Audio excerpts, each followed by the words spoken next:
Good evening, everyone, and welcome to WITA's annual dinner. My name is Ken Levinson. I'm the Executive Director of WITA.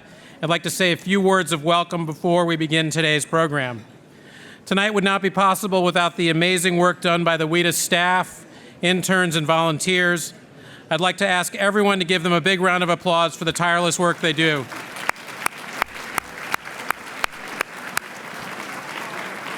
Thank you.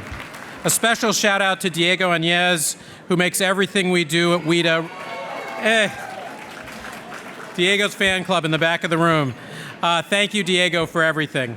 Thanks as well to the Ronald Reagan Building and Trade Center Management Associates for being such a gracious partner with WITA on this and our other signature events. We literally could not host this event and everything we do at the Ronald Reagan Building without their partnership. Thank you.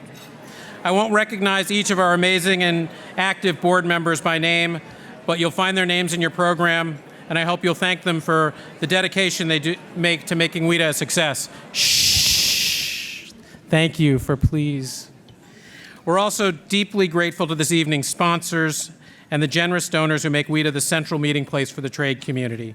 Thanks as well to Mars Incorporated for the tasty treats at your table. And we'll have a special announcement about a special door prizes from Whirlpool that we'll tell you about later. Thank you to all of them. And of course, tonight's honorees and speakers, Chairman Chuck Grassley and Ambassador and Senator Max Baucus, Congressman Rick Larson and Congresswoman Suzanne DelBene, and Congressman Kevin Brady and Jackie Walorski. It's an all-star lineup of congressional trade leaders, and we're very grateful to all of you and your amazing staffs for the work you do and your leadership on international trade.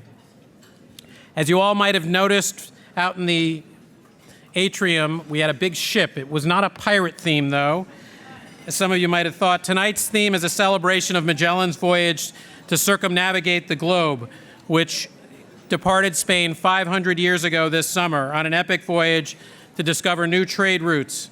Navigating the trade winds was also a theme of our inaugural International Trade Conference in January. As the central hub of the trade community, we're grateful to all of you who look to WITA and to our events as a place you can find community in these very interesting times on trade. With that, I'd like to all invite you to, if you haven't already, begin eating your salads while I turn the podium over to my friend and colleague, the Vice President of WITA's Board of Directors, Stephanie Lester.